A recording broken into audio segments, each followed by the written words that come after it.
एक बहुत ही महत्वपूर्ण टॉपिक की तरफ आज हम लोग चलेंगे। Repetition of the article. हम इसमें देखेंगे कि अगर आर्टिकल का हम प्रयोग कर रहे हैं, दो या दो से अधिक संज्ञाएं हैं या दो से अधिक एडजेक्टिव हैं, तो अगर हम दोनों के साथ आर्टिकल को लगाएं नाउन के साथ, तो उसका मतलब क्या होता है, और सिर्फ एक के साथ लगाएं तो उसका मतलब क्या होता है, और क्रिया का उस पर क्या प्रभाव पड़ता है, इस चीज़ को हम जानेंगे।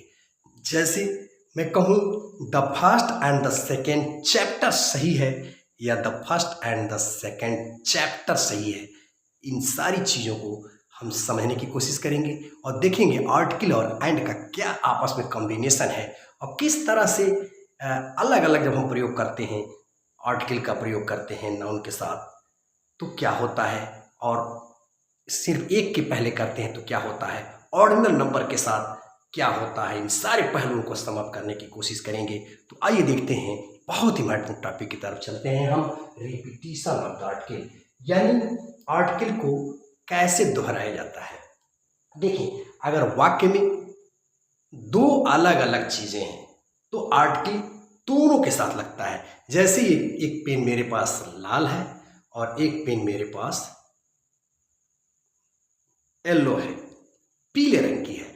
अब ये दो पेन है मेरे पास, तो हम ये कहेंगे I have a red and a yellow pen, यानी मेरे पास, इसका आशय ये हुआ कि मेरे पास एक लाल और पीला पेन है। या हमने एक वाक्य लिखा है I have a black and a yellow pen, यानी यह मेरे पास एक ब्लैक है और एक येलो है। तो इसका मतलब है कि ये दो पेन है। इसी तरह से अगर हम कहते हैं कि ए पोएट एंड ए ड्रामेटिस्ट, तो इसका मतलब ये है कि पोएट एक अलग व्यक्ति है और ड्रामेटिस्ट जो है एक अलग व्यक्ति है।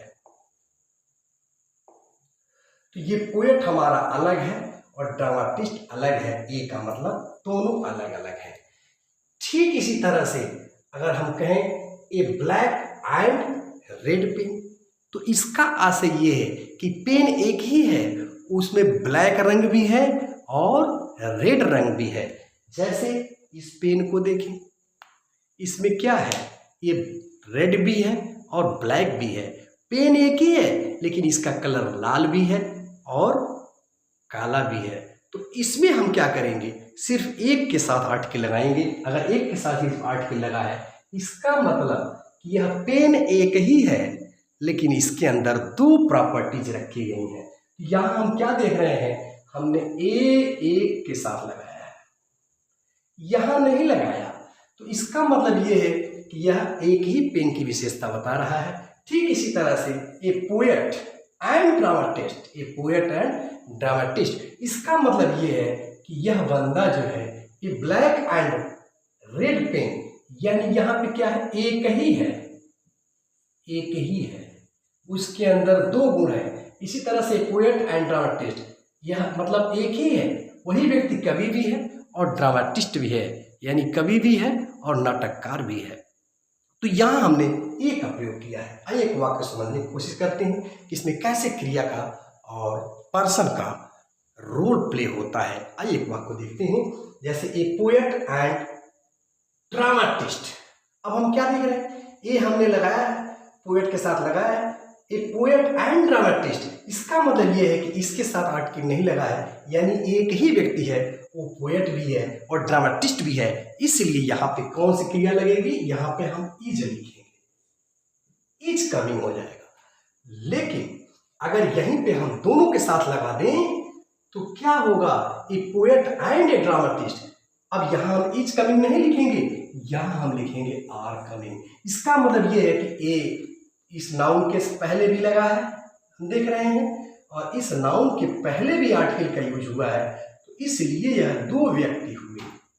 ठीक है, अब हम देख रहे हैं जो गुण की बात कर रहे हैं, जैसे ये ब्लैक, ये हमारा पहला एडजेक्टिव है, फर्स्ट एडजेक्टिव की बात हम कर रहे हैं, और ये हम देख रहे हैं कि यह सेकेंड एडजेक्टिव है। इस वाक्य के अंदर दो एडजेक्टिव आ गए, मान लीजिए फर्स्ट हो गया, ये सेकंड हो गया। तो अब हम क्या करें, यहाँ फर्स्ट और सेकंड यानी हम देख रहे हैं फर्स्ट के साथ एडजेक्टिव लगा, ए ब्लैक एंड व्हाइट काउ, इसका मतलब एक ऐसी गाय है जो काली भी है और सफेद भी है। तो ये एक ही है, यहाँ एक का सेंस आ रहा है, इसलिए यहाँ हम क्या करेंगे, इज का प्रयोग करेंगे। लेकिन यहीं पे अगर हम कर दें ए ब्लैक एंड ए, अगर कर दें हम ए ब्लैक, यहाँ पे हम लिख दें a black and a white cow, तो इसका मतलब अभी दो गाय हो गई। अब यहाँ हमको लिखना पड़ेगा is grazing in the field. तो ये कहानी है, यानी हमें ध्यान देना है कि एक वाक्य के अंदर अगर दो एडजेक्टिव आ रहे हैं, अगर दोनों एडजेक्टिव के पहले आर्टिकल का प्रयोग हुआ है तो उसका सेंस जो है दो होता है, यानी वहां पे क्रिया बहुवचन की आएगी। और अगर एक ही के साथ आर्टिकल यानी पहले एडजेक्टिव के साथ हम जैसे यहाँ पे देख रहे हैं आर्टिकल का प्रयोग हुआ है, तो इसलिए यहाँ पे इज की क्रिया है। तो ये बातें हमें, अब आइए हम देखते हैं कि ऑर्डिनल नंबर अगर एक वाक्य के अंदर दिया हुआ है तो किन परिस्थितियों में जो नाउन होगा वो प्लूरल होगा और किन परिस्थितियों में सिंगुलर होगा, इस बात को समझने की कोशिश करते हैं। ऑर्डिनल नंबर आप जानते हैं, ऑर्डर मतलब क्रम सूचक शब्द, जैसे फर्स्ट, सेकेंड, थर्ड, इस तरह की चीज़ों को हम ऑर्डिनल नंबर कहते हैं। अगर एक वाक्य के अंदर ऑर्डिनल नंबर है तो ऑर्डिनल नंबर और एंड का जो रिलेशन है वो वाक्य जुड़ रहे हैं आपस में और ऑर्डिनल नंबर है, तो अगर हम दोनों के साथ आर्टिकल का प्रयोग करते हैं तो हमारी जो लास्ट की जो नंबर होगी संज्ञा की वो सिंगुलर में होगी या प्लूरल में होगी, इस बात को समझने की कोशिश करते हैं। आइए देखते हैं एक वाक्य को, द प्रिंसिपल एंड सेक्रेटरी। यहाँ पे हम क्या देख रहे हैं कि सिर्फ एक के साथ हमारा आर्टिकल का प्रयोग हुआ है, द प्रिंसिपल के साथ और द सेक्रेटरी। तो यहाँ हम ये देख रहे हैं कि are awarded, the principal and secretary awarded him, principal और सेक्रेटरी ने उसको अवार्ड किया। तो यहाँ पे हम क्या करें, क्या हम इज लगा दें या आर लगा दें। आप देख रहे हैं कि पहले के साथ सिर्फ आर्टिकल का यूज हुआ है, इसलिए यहाँ पे क्या होगा, हमारा एक ही व्यक्ति है, यानी द प्रिंसिपल एंड सेक्रेटरी, यानी एक ही व्यक्ति है। यहाँ क्या हम लिखेंगे, the principal and secretary is awarded him, यहाँ पे हैज का प्रयोग करेंगे हम, हैज अवॉर्डेड हिम, यानी the principal and secretary has awarded him, उसको अवॉर्डेड कर चुके हैं। अब देखिए दोनों के साथ हम यूज कर दे तो जैसे the principal and the secretary, तो यहाँ पे क्या हो जाएगा, अवॉर्डेड हिम। आप देख रहे हैं यानी यहाँ पे दोनों के साथ आर्टिकल का यूज हुआ है, इसका मतलब क्या हुआ, ये दो व्यक्ति हैं, तो यहाँ पे हम क्या करेंगे, हैव का प्रयोग करेंगे। अगले वाक्य देखते हैं, the 16th and the 17th century. तो क्या हम देख रहे हैं कि दोनों के साथ आर्टिकल का यूज हुआ है, the 16th and the 17th century लिखना सही है, यानी इसको हम सिंगुलर में रहने दें या प्लूरल कर दें। तो आप देखोगे कि जब इस तरह की परिस्थितियां आती हैं, जब दोनों के साथ जो है आर्टिकल का प्रयोग होता है, तो ये बाद वाला नाउन जो है सिंगुलर में लिखा जाता है, यानी यह सेंचुरी सही है। अगर इसको हम सेंचुरीज लिख देंगे तो गलत हो जाएगा।